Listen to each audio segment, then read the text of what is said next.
Hello, Falcon fans, and welcome to This Week in Falcons Athletics, presented by Orthopedic Hospital of Wisconsin. My name is Matt Menzel, and we start things off by talking women's hockey, coming off a sweep this past weekend and knocking off the MSOE Raiders, being joined by junior forward Michaela Spetcher. And you look in the Falcons right now, 5 victories and a couple of defeats, off to a 4-0 start in conference play. Your thoughts on the way the team's playing right now? I think we're playing really well together. I think our lines are looking well. I think we're just moving the puck and getting the places that we need to be, and that's really proving to have our success. And you look at the way the team has started off in a number of games and some great starts.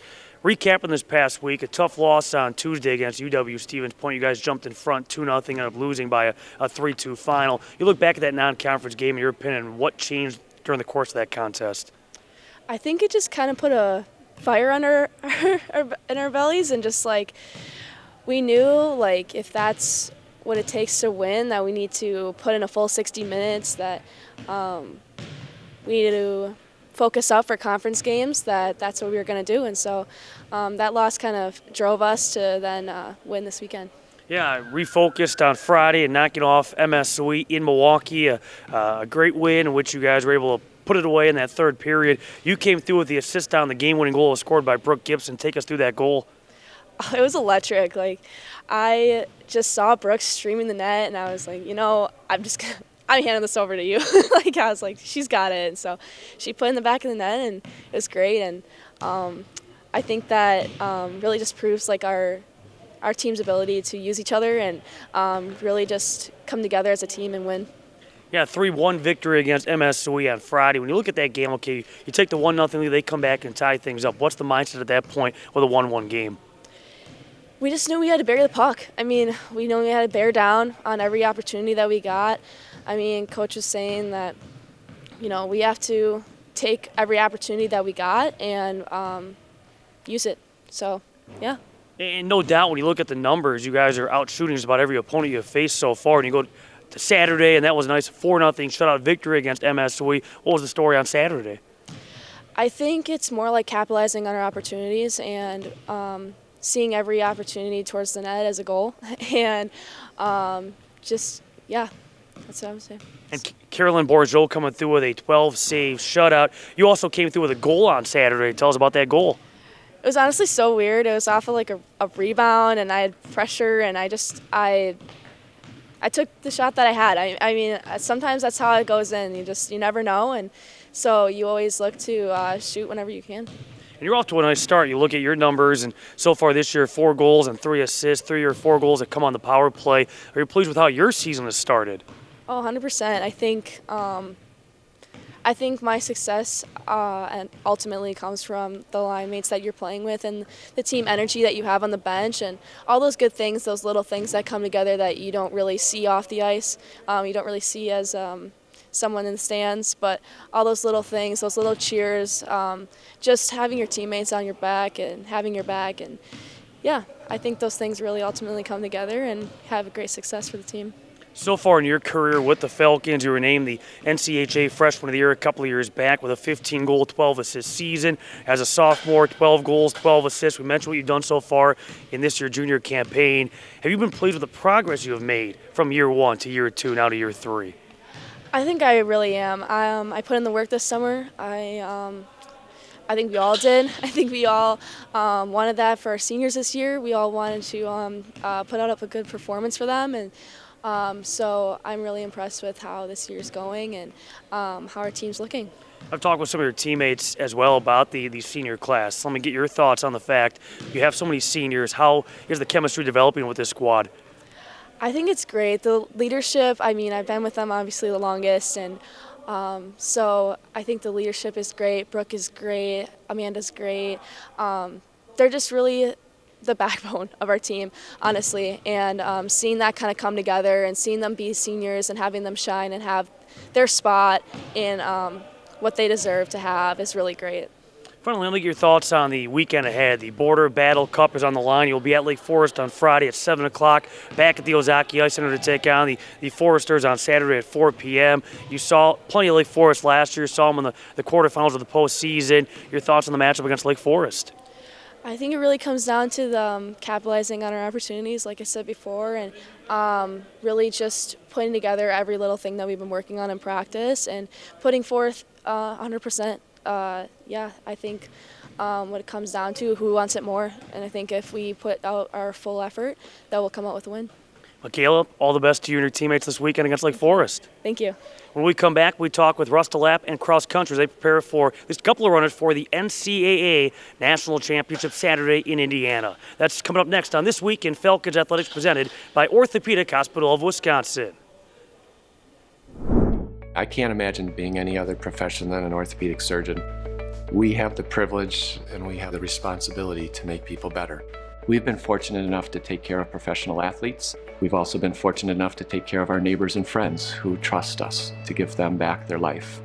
One of the main reasons I came here was because this is the way healthcare is meant to be delivered. Being devoted exclusively to orthopedic care means that we can focus on delivering specialized care for every patient. And that includes not only the surgeons and the physicians, but also anesthesia, controlling pain, the nurses, and the scrub techs, and everyone in recovery is dedicated to treating conditions that are very similar for people. Our tagline is an uncommon focus on you. We think the focus on the patient experience is what sets us apart. Before we make any process or clinical decision at the hospital, we start with the same question: is this what's best for the patient? If we can't answer yes, we move on to the next idea. Our nurses provide care for no more than 3 patients per shift, whereas other facilities, they might provide care for 7 or even 8 patients per shift. We think this personalized care is what sets us apart from others. I think that dedication to our patients is our number one focus. And you can technically do a good operation, but if you're not centered on the patient, they're not necessarily going to have a great outcome. The Orthopedic Hospital of Wisconsin is physician-owned. It's physician-led. We have the responsibility to make the right decision for every patient. We also have the freedom to make the right decision for every patient. The physicians and staff collaborate through regular meetings, weekly and monthly, and with a relatively small team, we're able to change the way we do things if we need to tweak something to make it perfect. The facility specifically was designed so that quality could be measured and maintained and sustained. When you have 7,000 patients a year receive their surgery here, it's important that patient number 1 and patient number 7,000 receive the same care. We place an extremely high priority on the patient experience here. We send surveys to each and every person that receives care at our hospital. Those survey results come back directly to me. I review them and share them with our senior leadership, as well as the staff and the physicians that provide the care to those patients. There's almost 5,000 hospitals in the country that are measured. The Orthopedic Hospital of Wisconsin measures number 1, not number 2, not number 3, not runner-up, number 1 in patient satisfaction in the state of Wisconsin for the last 10 years running.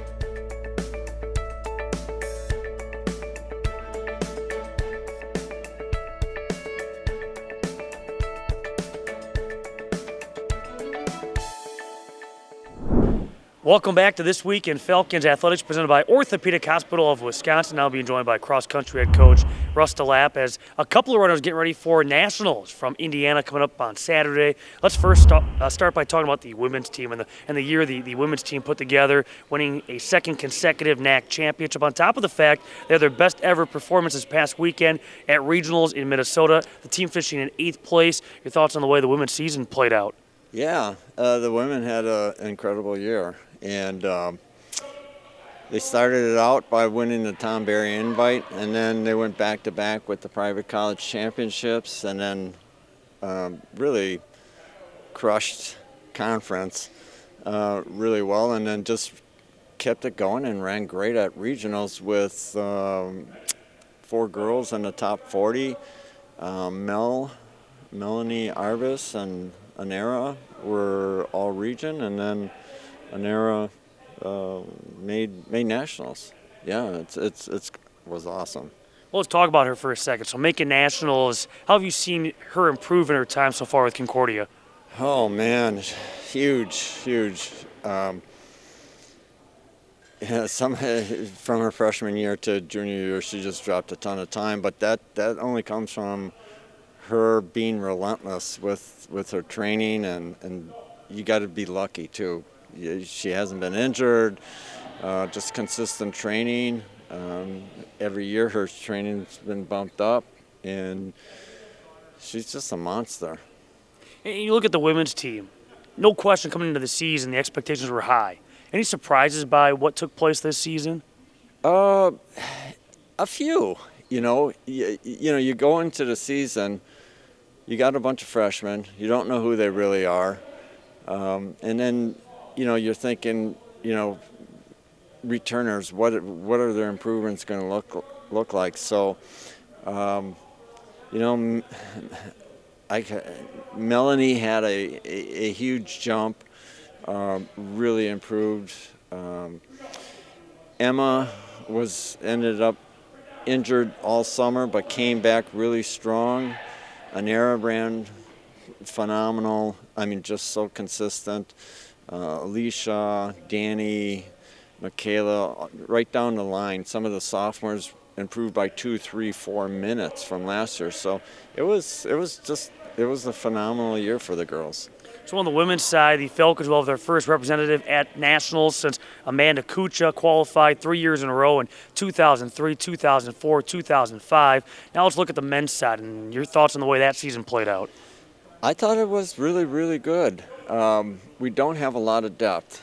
And so the guys that we do have had to really step up, and they did. And what was really cool this year for the guys was they ended up winning the private college championships, and then they were 4th in conference, but 5 points out of 3rd.